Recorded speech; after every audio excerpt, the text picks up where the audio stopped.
গুম খুনের বিচার ত্বরান্বিত করতে বিএনপি নির্বাচন চায় বলে জানিয়েছেন বিএনপির মহাসচিব মির্জা ফখরুল ইসলাম আলমগীর। বিকেলে মানিক মিয়া এভিনিউতে গুমের শিকার ব্যক্তিদের স্মরণে মায়ের ডাক আয়োজিত মানববন্ধনে এসব কথা জানিয়ে তিনি বলেন, গুম খুনের বিচার করতে এ সরকার সম্পূর্ণ ব্যর্থ হয়েছে।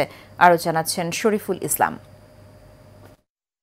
গুমের শিকার ব্যক্তিদের স্মরণে রাজধানীর মানিক মিয়া এভিনিউতে মায়ের ডাক আয়োজিত এই মানববন্ধনে জড়ো হন বিগত সরকারের আমলে স্বজনহারা পরিবারের সদস্য ছাড়াও আরও অনেকে। এ সময় গুম হওয়া পরিবারের সদস্যরা অন্তর্বর্তী সরকারের কাছে স্বজনদের সন্ধান ও স্বৈরাচার শেখ হাসিনার বিচার দাবি করেন। আজ আমরা দুই ভাই বোন এতিম, আমার মা অসহায়, বহু মানুষের কাছে গিয়েছি কিন্তু আশ্রয় পাইনি।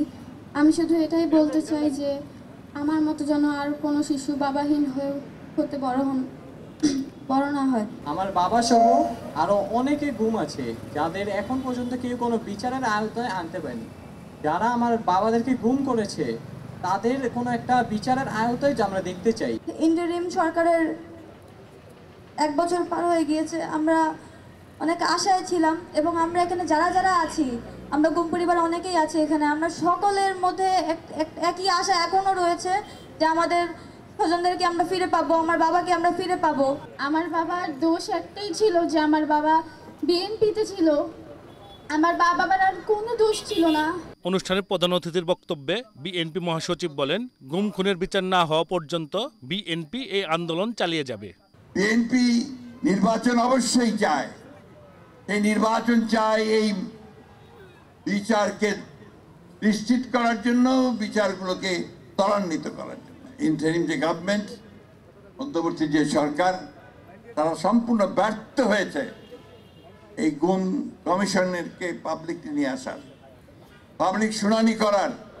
তারা ব্যর্থ হয়েছে এই শিশুগুলো, তাদের আত্মীয়দের, তার মায়েদের, তার ভাইদের যে কান্না, সেই কান্নাকে বন্ধ করার।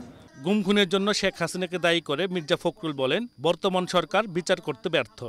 হাসিনা এই হত্যাকাণ্ডগুলোর জন্য দায়ী, হাসিনা এই গুমের জন্য দায়ী। সুতরাং হাসিনার বিচার অবশ্যই হতে হবে, এই দেশের মাটিতে হতে হবে এবং তার সর্বোচ্চ শাস্তি হতে হবে।